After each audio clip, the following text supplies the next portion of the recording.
All right, let's just get on to the next one. Yeah, like I said, I don't want to go too in-depth on this one. Already been streaming a little while. Talk VIP. Howard chords.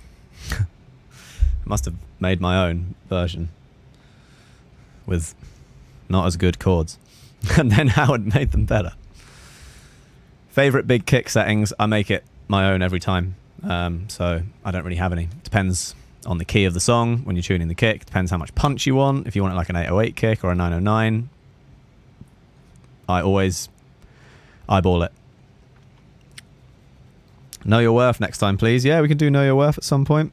What DJ software do I use? CDJs and vinyl. I don't use software, but I did learn on Tractor.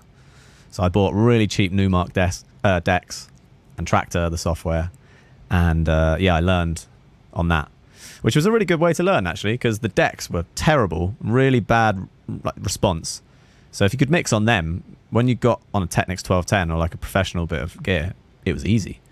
Yeah, I had a shitty like Numark mixer as well. But yeah, having Tractor and Serato to learn to DJ, especially if you want to use vinyl, I found that very useful because you get the BPMs. So you can kind of cheat a bit while you're working out like what you're listening to and learning how to match beats together. But yeah, now I'm straight vinyl and CDJs. All right, guys. So this is the project to Talk VIP. Pretty similar layout to Talk. I've got the vocals down here, which you all saw a couple of days ago. These have been warped in Ableton, so they're a different speed. They've been slowed down, even though the song is 129 and Talk is like 68, I think. You know, it's imagine Talk is halftime. This is so. Yeah, put it into Ableton, slowed it down, put it into Logic, did the maths, and now it's at 129 BPM. So here's the difference. The reason I warp in Ableton is I think it's better quality than Logic. I think the algorithms for vocals especially are just better. So I would have done all this in Ableton. Let me just sort this out. And then, yeah, we also do have Ableton doing a lot of drum loops in this project. So these are all rewired into Logic. So, yeah, let's have a quick blast of the tune so you can hear what's going on. I won't play all of it, just a little vibe. Yeah, you get the vibe. It's Talk by Khalid, which we co-wrote with him. And then this is my VIP, Variation in Production, that stands for, of our song. So me, Khalid and Howard wrote it together. If you want to see the breakdown of the original, we did it on Tuesday. If you missed it, you can go back and watch that. So this is the remix, which some of you wanted to see. It's in terms of arrangement, it's exactly the same as Talk. I think that I doubled up the chorus one time more than the original Talk, and there's a bit of a breakdown as well in this one in the middle. I don't know what's going on here. And yeah, really summery vibes. New chords from Howard, kind of. They're still loosely based around the original. Much more like bouncy bass line as well. And then a few beepy, toppy bits going on as well. So yeah, let's get into it. I'm not going to go through as many plugins today. Like, it's very similar to what I always do. You know, Studer, the compressor. I made this, you know, kind of at the start of making the third album, and I had a pretty set way of doing things by then, so it's not that different.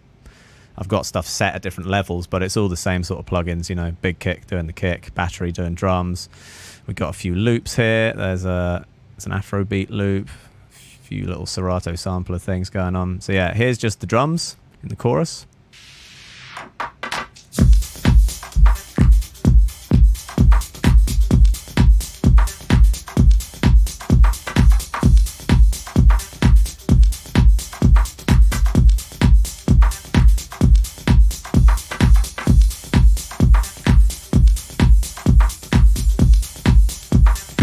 So really garagey, pretty classic Disclosure sounding stuff. I'll just solo it one by one. So we got the big kick here on the 4. Got this one doing the top end. Got a nice reverse kick here, which I must have just bounced the kick out and then, you know, did a little reverse to lead it in.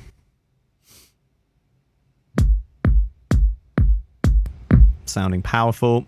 Got a few battery things here. It's probably the jack kit. Yep, just all my 909s, my Roland stuff in there. Doing a few things. Wow, it's literally just doing a hi-hat. Just doing a downbeat hi-hat. Yeah, I think there's a few more things that come in here. 909 ride. So yeah, just very basic Roland drum machine stuff in the battery thing. Snares, I think we got a bit of a skippy, garagey thing going on.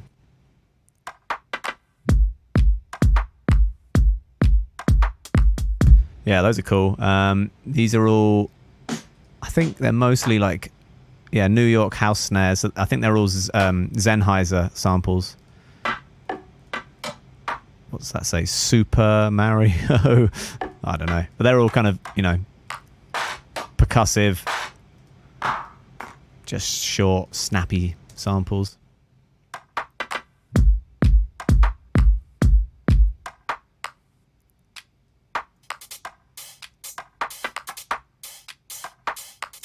So you notice I'm mixing really low here, leaving loads of headroom. I mean, look, that hi-hat's minus 30 dB nearly. So loads of headroom. Percussion. Don't know what's going on with percussion. Oh yeah, it's just doing a crash. A little crash cymbal. I think. Yeah, 909 crash. We got some vinyl noise here. What's that? Yeah, so just some vinyl crackle that I've chopped up rhythmically to go with the snare. Yo, thanks. Thanks for everyone gifting. Thanks for everyone subscribing. Appreciate you. Yeah, very simple. The Afrobeat loop thing's pretty cool.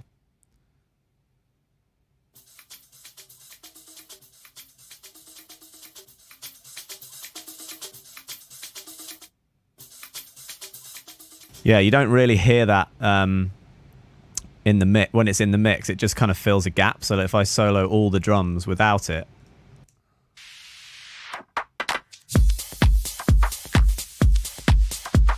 and I put it in, you'll hear that it just fills a nice space and makes it a little bit imperfect, because the Afrobeat loop's kind of straight, going ding ding ding ding, and everything else is going ding ding ding ding ding ding ding. So it just adds a little bit of imperfection.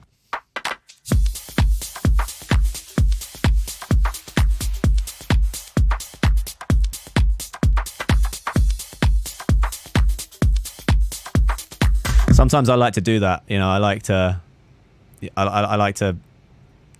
what would be the word? Add a straight hat under a swung hat, but very quietly, just so you get a bit of flamming, you know, going on. You don't want too much, because that would be like a mess, you know. You get all those horrible little splats that you don't like. But when it's done right and side-chained rhythmically too, you can achieve some nice results. So don't be afraid to have swung and straight going at the same time, man. It's good. I don't like it when it's too obvious, but this is good for me. Like, I love how you can, when you take something out and it feels empty, you know it's right. But when it's, you know, when you put it in and it doesn't add much, scrap it. Only add positive vibes to the song. So that's without. With. Just makes a world of difference. Just a tiny little loop.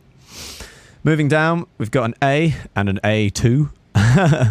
I don't know what the A2 is. A is a chopped little bit of Khalid's vocal, which I've added in there.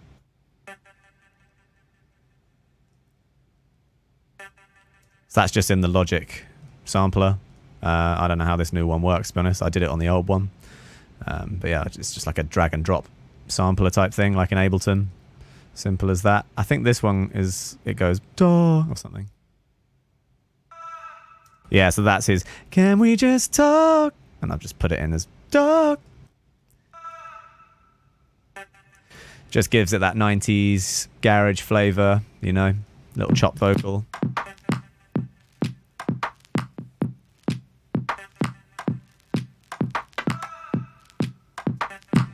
Yeah, you got to have a few little moments like that. And then a couple of little noise sweeps. I seem to have used those a lot. Yeah, it's literally just a recording of some white noise going nothing crazy. Only add positive vibes to the song. Exactly. Do you reckon it's possible to mix on budget speakers? 100%. You just need to understand them, get to know them, and get to know how your room sounds. Don't focus too much on the speakers themselves. Focus on where you sit in the room, trying to treat the room as well, make it sound a bit like less echoey. You can do it. I won an award for mix on my first album, and I did it with nothing but a cheap pair of tannoys, some speakers that I bought in my dad's auction house, and Logic stock plugins. So I'm not boasting, I'm just saying it can be done.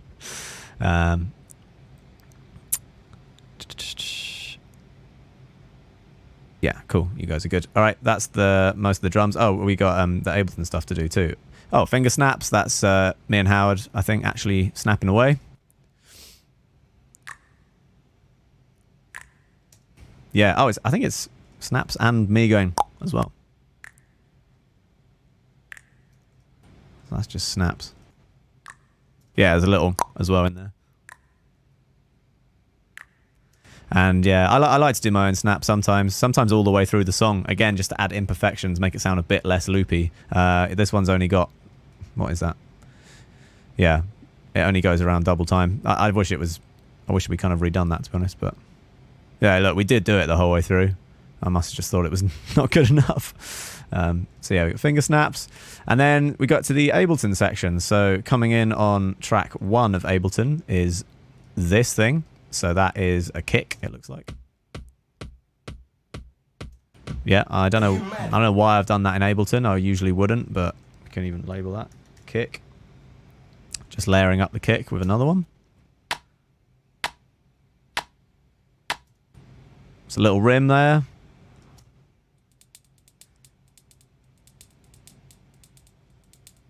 Little hi-hats. I don't know why I did this in here, to be honest. I would never usually do my drum loops like with individual sounds like that in Ableton, but it is what it is.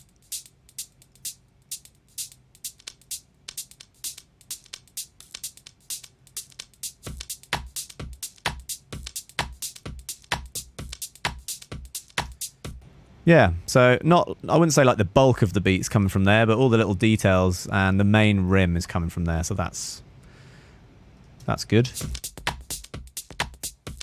Ooh. That's adding a lot of swing, isn't it? That's nice. Yeah. Cool, so that's the drums, guys. Here you go, one more time, all of them. I'll quickly bypass all my plugins on the drum bus. Oh, I bypassed the plugins on the master as well. Should have done that already. So yeah, here's how all the drums sound with no plugins at all.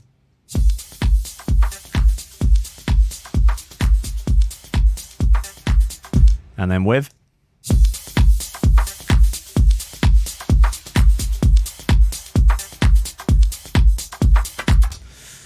So yeah, making a good amount of difference. I've explained those plugins to you guys a few times now. You know my chain. Feel free to copy. Can you talk a bit about panning, Guy? I can. Not sure what you want me to say. I go off of feel completely. I don't have a set way of always have my hi-hat there. Or I tell you something I do have. Because I'm a drummer, I do tend to always pan drum kit sounds where they lie at the drum kit if you're playing it. Most people, for instance, would pan the hi-hat to the right. Because if you're looking, imagine if you're looking at a stage, right? The drummer is on the stage facing you. His hi-hat, if he's a right-handed drummer, as you know, the hi-hat would be on your right, on his left. So most engineers, I think, would pan the hi-hat right. I always pan it left because that's where it is for me when I'm playing. So I'm used to hi-hat being on the left, you know, high tom being left, mid tom being right, floor tom being right, very right. So yeah, I pan drums from the drummer's point of view rather than the viewer's point of view. I don't know if that's that unique, but other than that, I go off pure feel. I really don't have a theory about it. I just think place things where you want them in the stereo field. I use a lot of chorus on stuff to widen stuff out, but that's not really panning. So yeah, go with feel, man. I have my pan law. If you really want to get nerdy, pan laws, I set that to -3.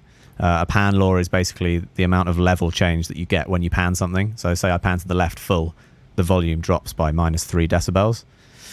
We can go into that deeply if we want, but that's basically all it is. Some people have their pan law on 0 because they don't want the level to change when they pan it. I like mine to drop a little bit because usually when I pan something, I turn it down anyway because it jumps out of the mix more when it's to the side. So yeah. Do you use panning plugins often?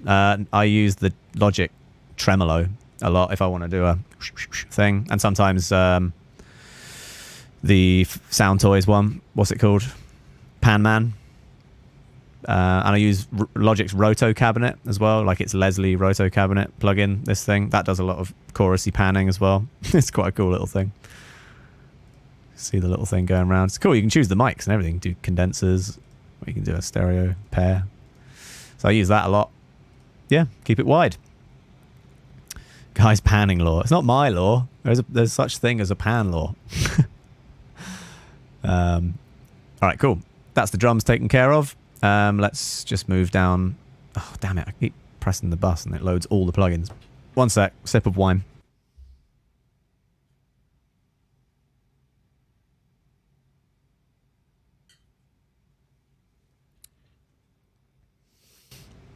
Okay. We've got Howard's chords here. I don't know why I've bounced them into one massive MIDI section, but yeah, it's the Korg Poly 6. You guys know I love that thing. Also coupled with the Korg Monopoly, which is a slightly different version of the Poly 6. It's a bit more. There's a bit more you can do with it. I really like it because it has chord memory, so you can like play a chord, and then you press that button, and it will remember that chord on each note. So now I'm only playing one note at a time. That's basically a house music machine, you know. So Monopoly is really good for that. I think the Poly 6 can do it on the software. I can't remember if it does it in real life or not, but the Monopoly was the first thing I got for making like deep house music with that kind of feel, you know.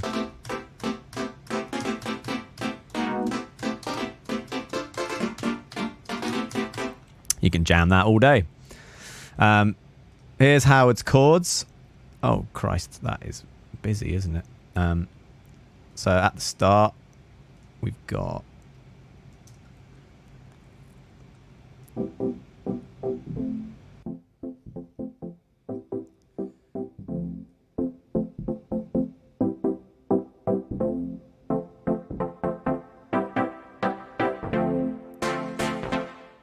So yeah, just the same two, and then it develops into this thing.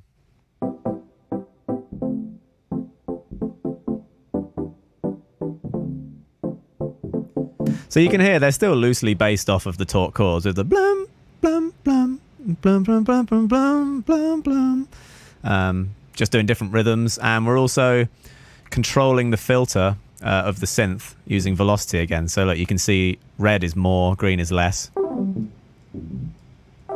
Hear that difference? So you can do some nice rhythmic stuff with that. So it's going dun dun dun dun wow. Just gives it a nice little skippy feel. And then there's lots of automation on these synths, rising and falling. We've got like release of the synth. We've got Echo Boy. We've got reverb. All of it moving around.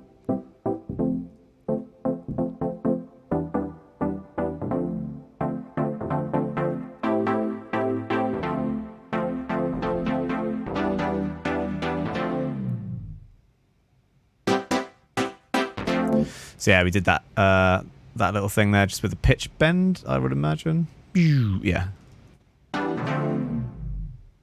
Little slow down effect type thing. Yeah, that's it. The Poly 6 is doubling it up.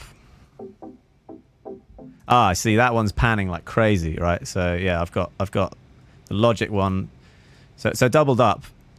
One is down the middle, and then this one is skipping from left to right just to give it like a nice bit of, you know, difference.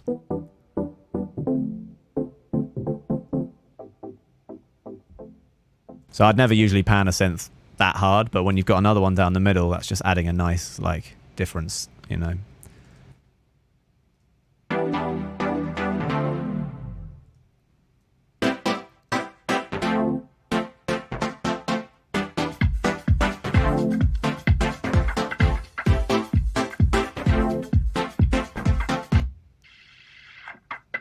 Whoa, something sounds crazy. Oh, I put a rotor cabinet on the drums. That's why. Jeez.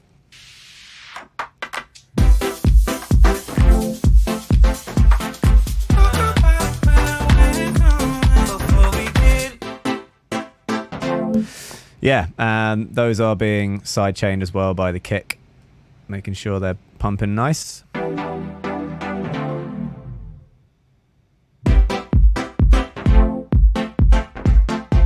Not sidechaining too hard, actually, because the rhythm's so important of them. I didn't want it to go like them. It's like just about taking off the top end when the kick hits. Other pads in the song, this lovely thing.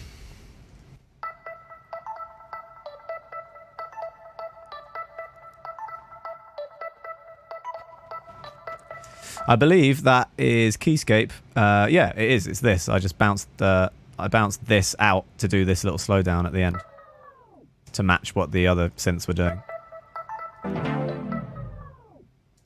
Yeah, you know, stop the record type thing.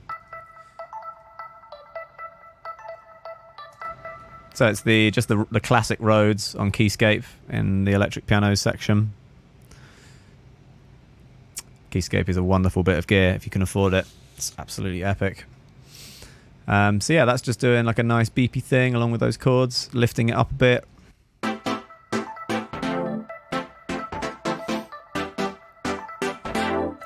Oh, the chords change a bit here as well. You can see how it's added some overtones just to, again, give some difference to the chorus.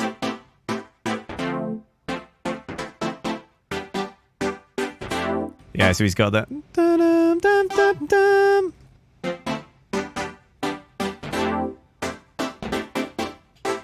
So just adding in whatever that is, 9th, 13th, 20 millionth.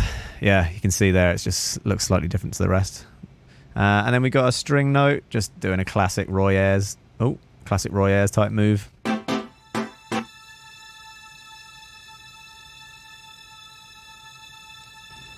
Nothing too interesting there. And then there is a piano, and you can't really hear the piano in the mix. But again, it's one of those things I've put in because when I took it away, I felt like it lost something. You know, you'd never listen to this song and be like, oh, the piano's so good, but it's in there.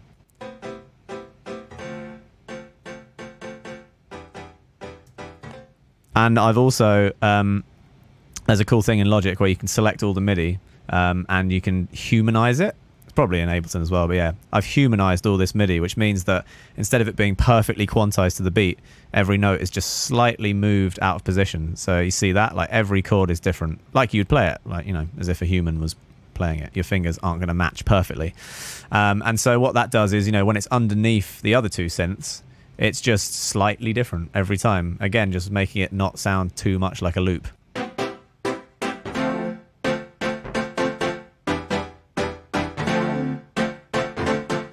Just sounds more like, you know, some dudes playing along with each other. But it's very low in the mix. It's not doing too much. But, you know, when I take it out, it definitely sounds deader.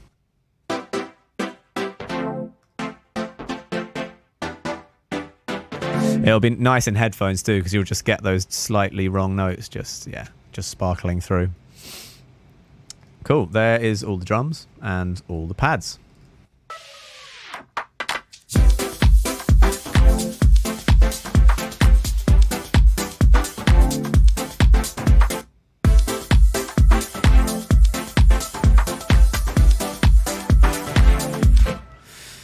Wicked. Bass. Not much to go. Monarch is taking care of most of the hard work. Native Instruments, Reactor 6, Monarch. It is an emulation of a Moog, Mini Moog. So I know that synth very well, and I really think this emulation does a good job. Here it is. Bit of automation here.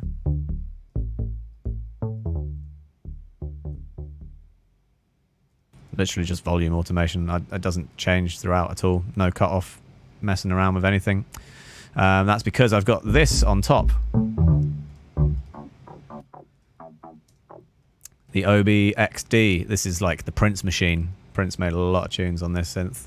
I believe this is free. I think it is free. Don't quote me on that, but yeah. Great synth if it's free, because it's really accurate, I think.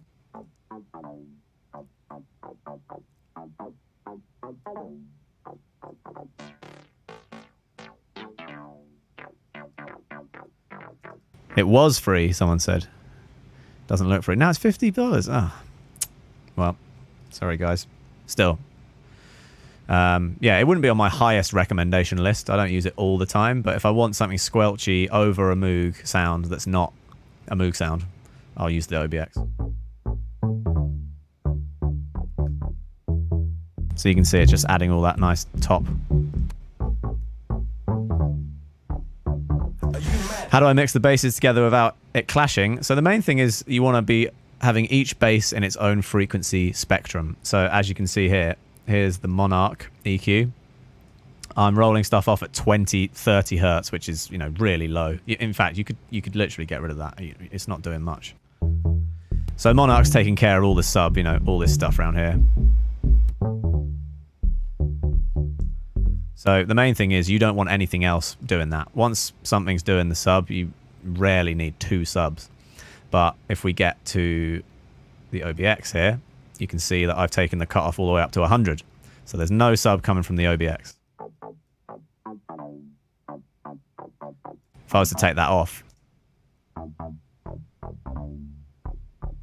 there's all that sub again. So we don't want that twice. This stuff is fine. You can layer up as much shit as you want, like 100, 200 hertz upwards. You're good to go. And I've actually got a bass guitar on here as well.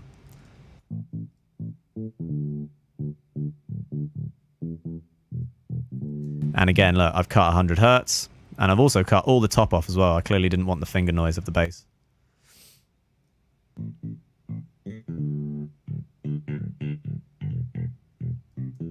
So I would have done that because I just felt like it was lacking the warmth of like the kind of 100, 200 hertz area. So here it is without the bass guitar, and I'll add it in.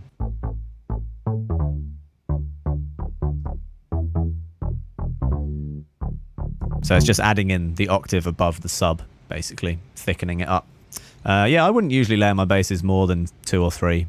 4 or 5 is really... you're going in at that point. Do I still live in Dorking? I've never lived in Dorking, so no, is the answer. But it is a nice place. Been through it a lot of times. What are your thoughts on the Arturia products? Love them. The Prophet stuff I use a lot. I think I have it in my template somewhere. Yeah, there it is. Prophet. Love that one. I haven't got as much of it as I should, really. That is something I need to do. Yeah, I'm going to check out new Arturia stuff. How was your photo shoot? It went fine, thanks. It was fine. You will see the pictures soon, I'm sure. Thanks for asking, though. Here's the bass and drums.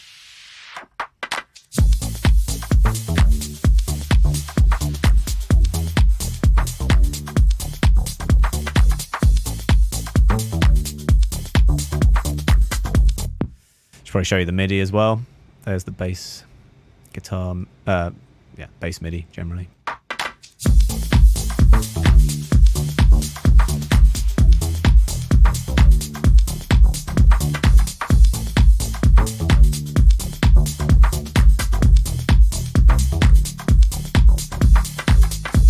That one's a real Howard move to do a little na, you know, that's not in the key, that A flat. But when you hear that chord that he threw in the chorus there, it all works. That little no. Is it diminished or augmented or something?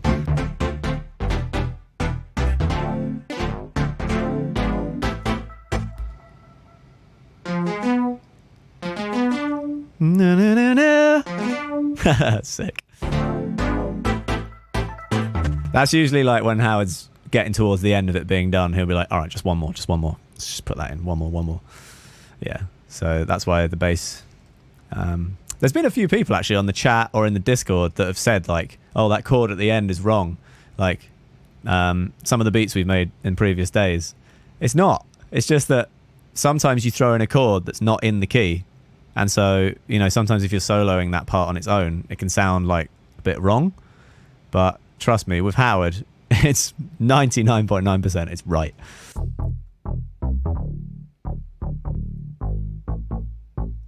Yeah, like if I kept looping, you know, just that, it would sound shit.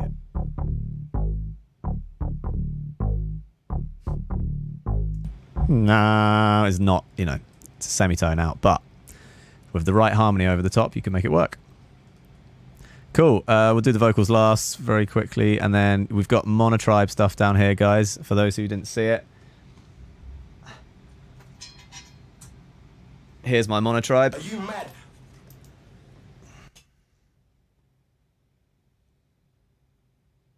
It's yeah, it's a sick little analog synth. It's really good for build-ups, kind of like type stuff. We used to use it in the live show all the time.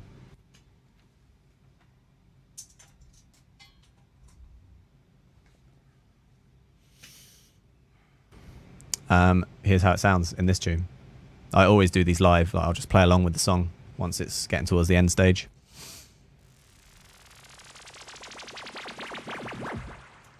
So you can see I've got one pan left, one pan right, and that's, you know, they're both just slightly different. And so it makes a nice little stereo tremolo type thing because the LFO is going at different rates.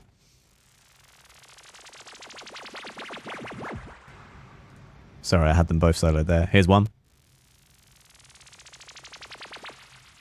And here's the other. Got a lot of effects on there as well. If I take the effects off. Whoops. Sorry, guys. Yeah.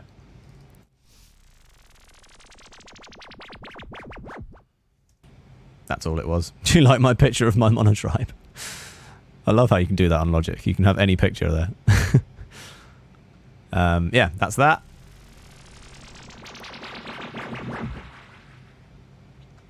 And then there's some build-uppy stuff too. Oh yeah, so I've actually matched it to the tempo of the song there, manually. So I was probably twiddling around with the knobs for ages to get that to happen. Because yeah, look, you can, if I put the metronome on, this is probably in time.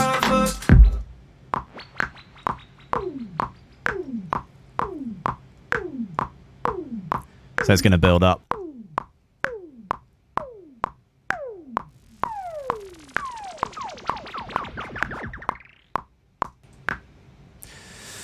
Boom. That's the Monotribe stuff. And yeah, we can look at the vocal quickly, but like I said, I did take this whole song apart just 2 days ago. On Tuesday, you can watch it back. So it is basically the same. I haven't changed it. It's literally slowed down. I think I've not done much. It's just as it was. Yeah. Started off right, I can see it in your eyes. I can tell that you wanting more. Here's like no plugins, no effects. Hey. Started off right, I can see it in your eyes. I can tell that you wanting more. And with my effects. Started off right, I can see it in your eyes. I can tell that you wanting more. Yeah, so Ableton did a really good job at slowing that down. I can barely hear any artifacts, quality drop going on with that. So that's why I like to do it in Ableton. If you did that in Logic, unfortunately, you'd hear some weird shit happening. Why is the CLA compressor there? It is compressing. I wanted to control the volume of the vocals a bit. Yeah. Started off right, I can see it in your eyes. I can tell that you wanting more. The verse is quite low on this tune, and then you get to these big moments. Oh, I've been dreaming about it. So you know that needs a lot of controlling. Going to EQ, just taking out low mids. I've been dreaming about it, and it's you. And then I've taken out a resonance there, which I clearly thought was bad. Oh, I've been dreaming about it. Oh yeah, no wonder that's gone. Blech. Disgusting. And then we got a de-esser on there. Started off right, I could see it in your. So that just is taking down the sounds from the vocals so that I can boost the treble up and not boost the S sounds up. Started off. Why do I use Logic instead of Ableton? Well, I don't. I use both. Here is Ableton doing the drums. But I do most of my stuff in Logic because it's what I learned. I learned it first. And I think I'm going to have to end up saying this every stream, guys, but it's important to know.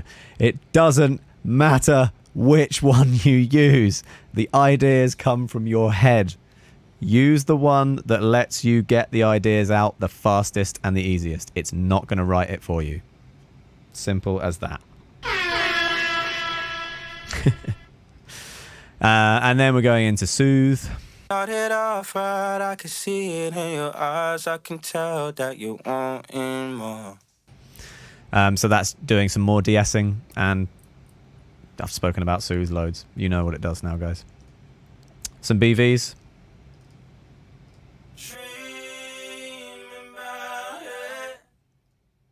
Just talk about where we're going before we get lost. So that's, you know, same as in the other project. Haven't really touched it, to be honest. The only stuff I have done that's different is I did a bit of chopping here. Just using the last line of the song a few more times. I think this stuff is different. Can we just talk? Yeah, there's a ton of automation on these. If I put the plugins back in on the bus here, there's a lot of delay and stuff going on. Can we just talk? And then we got a long talk here, which I've stretched. Can we just talk?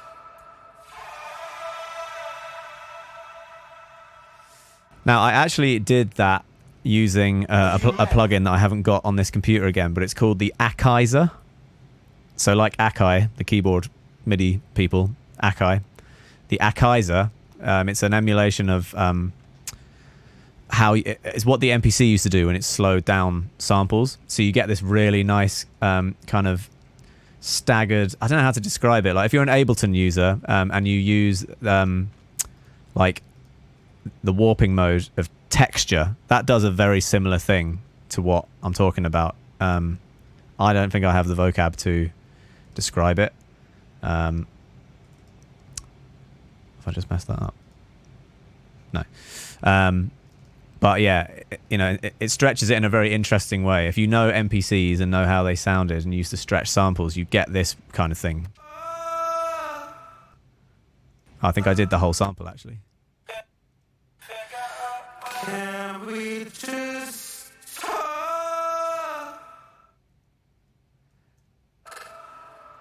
So, you know, it's kind of doing a bad job at stretching. It's like what you would not want on the lead vocal.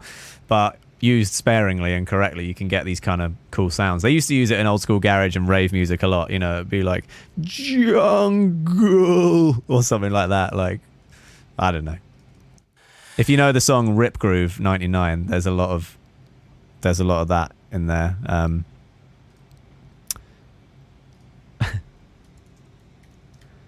Jump white, guys. Double 99 Rip Groove. Let's see if I can.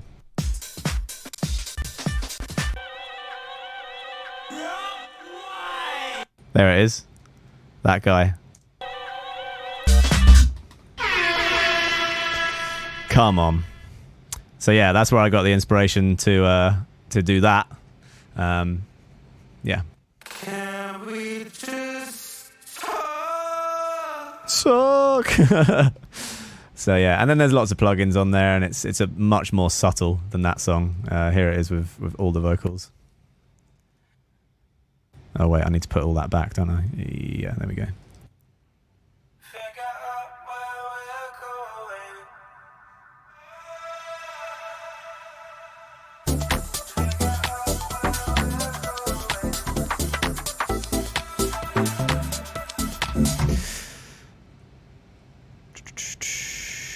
Yeah, that's it. That's it, guys. Not a complicated one, that, especially because I already explained the main song. So yeah, there you go. I'll give you a little blast of the last drop, and then bam. What swing setting do you use on your drums, guys? Swing setting. Okay, sorry. Well, it's different every song. On this tune, I'm using 16th note swing C. That's so Logic's own swing setting. But I do a lot of manual moving around and stuff. I mean, look, you can see here, this is the snare pattern. Everything's late. Everything's off the grid. Every single beat is late. So, you know, I wouldn't say that I use a specific type of quantizing anyway, but in Logic, generally, if I'm selecting a bunch of MIDI, oh shit, let me put you on my screen. If I'm selecting a bunch of MIDI like this, and I want to quantize it, I'll go up here into this corner, and there's a bunch of quantized settings here, and I usually stick to these 16A, 16B, 16C. This song is 16C. 16D and E, you're getting into really swung, like two-step garagey vibes. Swing F I never use. That's almost like too crazy. Swing A is totally straight. But yeah, like I said, look, all these snare drums, all the MIDI is off the grid. So I don't think that really counts, to be honest. Everything's late. Sick. Any other questions? I'm going to finish this wine, and when this wine is finished, we are finished. Thanks for the stream, guy. Legend. Thank you, thank you. Swing F sucks. Yeah, it does, actually. I think it's too crazy. It's like...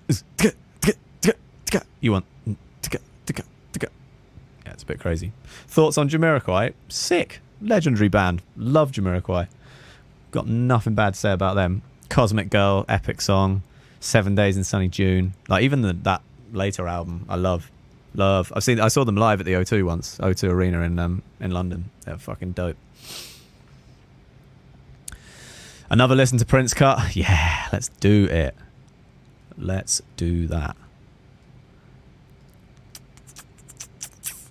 You can't see, can you? Yeah, good. Can you talk to me? I'll have to do some air horns, guys. Stop anyone stealing it, I'm afraid. Have you considered living outside the UK? Yeah, I have a place in LA as well. I just rent a little apartment with my girlfriend. Been there for like 2 years now, but this is London. I'm in London. How's your mouse not falling off the desk, guy? A careful combination of placement, mouse mat skills, and gravity. Wine ID, it's Pinot Noir from Sainsbury's. That's all I know about that. Have you ever been to Berlin? Bunch of times. Done shows in Berlin. I've actually played at Berghain like twice. People find that hard to believe because we're obviously like not the most techno group, but we have managed to play at Berghain twice. They let us do it. Are you into natural wine? I love natural wine, man. Yeah, I love organic wine. I'm pretty into just organic everything, if I can. And I'm basically vegan too, so most wines aren't vegan, surprisingly. So I try and... I'm not like super militant vegan or anything. In fact, I eat fish like once a week, but I don't eat any meat, no chicken, no beef, no pork. I don't have any eggs. I don't have any dairy, milk, yogurt, none of that. Just veg and fish once a week, which I cook myself. How the hell did we get into that? Almost vegan, yeah. Well, I was fully vegan for about 2.5, 3 years. And then, yeah, I just decided to eat some fish. I didn't need to. Like, I got some blood tests done, and everyone was like, the doctor was like, your results are great. You're looking good. Whereas Howard was vegan for like 2 years, and he felt like crap, and it wasn't working for him. So the lesson is there is no correct diet for anyone. Find it out for yourself, I would say. How did you hook up with Mac Miller? I can't remember, you know. I don't know how it came around. I think it was probably just a DM slide. On my part, most likely. Yeah, maybe through management, but he rolled up by himself, drove himself to the studio, did the tune in a day. I'll take that apart at some point. Blue World, such a great beat. Thank you, guys. Thank you. Thanks for everyone for subscribing, donations. Oh yeah, merch as well. We got loads of new merch. There's a merch button on the homepage.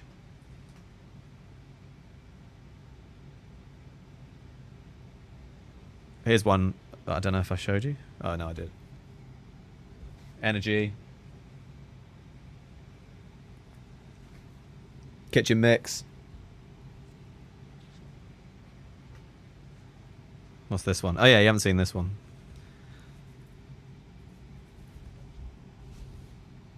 It's got like a kind of... Yeah, I don't know if you can see it. It fades from blue to white. You can't really see it. The bottom of it's like light blue, and then, yeah. It's nice stuff. First time I've seen it in real life, so feels good to hold. What's in your head breakdown? Yeah, we'll get there, man. We'll get there. I've got a lot of tunes. New size XXL. Yeah, I will try and work on that. Do you remember your Everything remix? Of course, I made it. Someone messaged me about that on Twitter randomly. Was it you? Saying it's not on Spotify or something. That is actually not down to me because Everything own the rights to it, or their label, whoever they're signed to. So nothing I can do about that, I'm afraid. The story of the disclosure face. Wow, I can't believe I haven't been through that. Yeah, we should definitely talk about that. Okay, cool. So, and then we'll listen to Prince and then we're done. So, yeah, the disclosure face came around. My manager, Sam, I think it was either him. I've got two managers, Sam and Jack. One of them went to school and was friends with like a bunch of art students, art people. And the face was drawn by one of their friends who was just at art college. I don't think it's a drawing of anyone. I think she just drew a face. And we needed some artwork for our first single, Offline Dexterity, it was called. Put it up on MySpace. And it got some attention, got on some blogs, and a label called Moshi Moshi approached us and said, would you be down for us to release this on 7-inch vinyl? So we did a 7-inch release of them. And we needed artwork, and we decided to use this white face, blue background, white face. I wonder if I can find it for you guys, the OG, the original artwork. New window.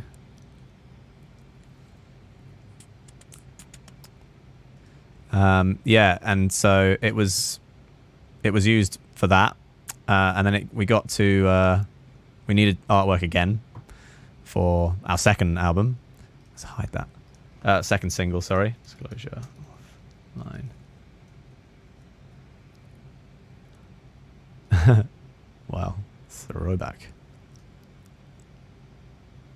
Oh, it's on Discogs. Amazing.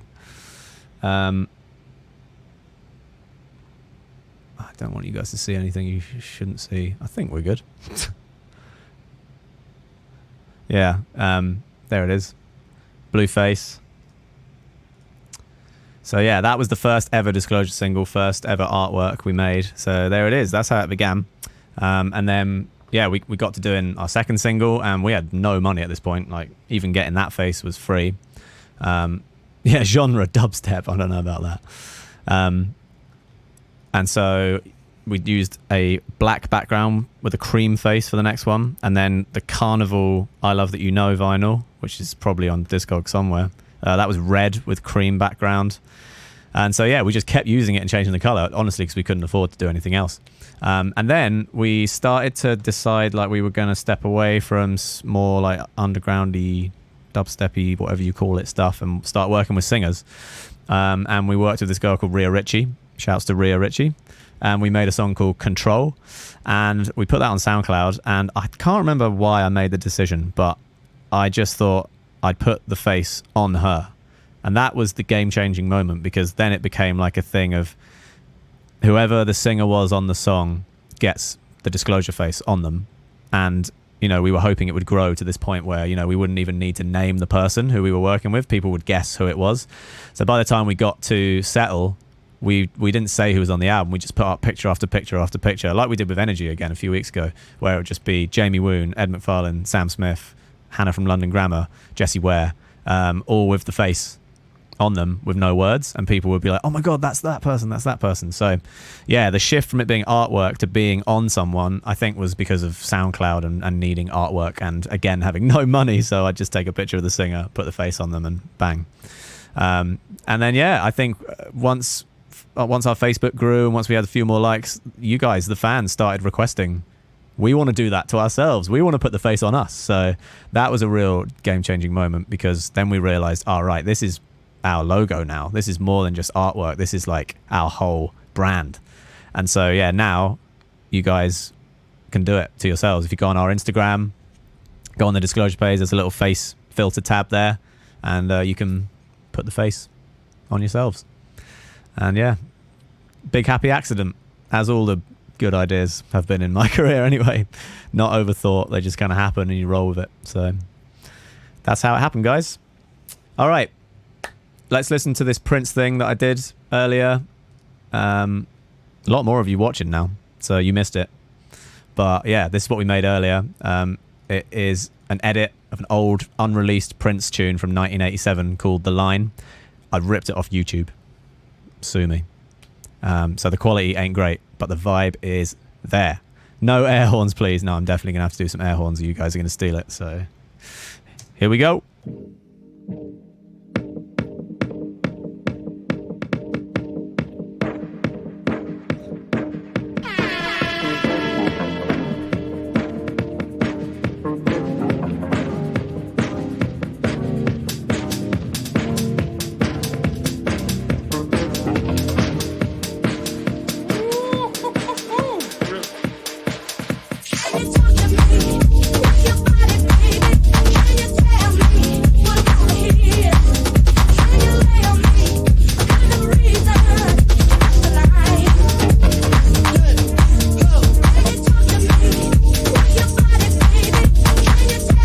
Banger.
Let's go.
Ready to take them to the farmer's market. Nice bluish hue. Special 2 plums for 1.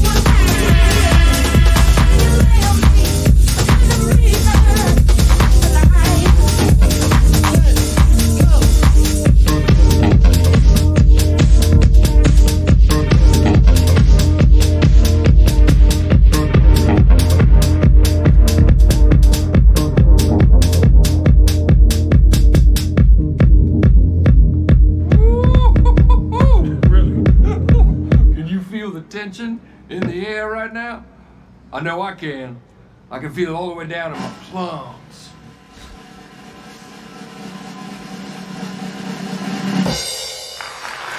All right, thank you guys.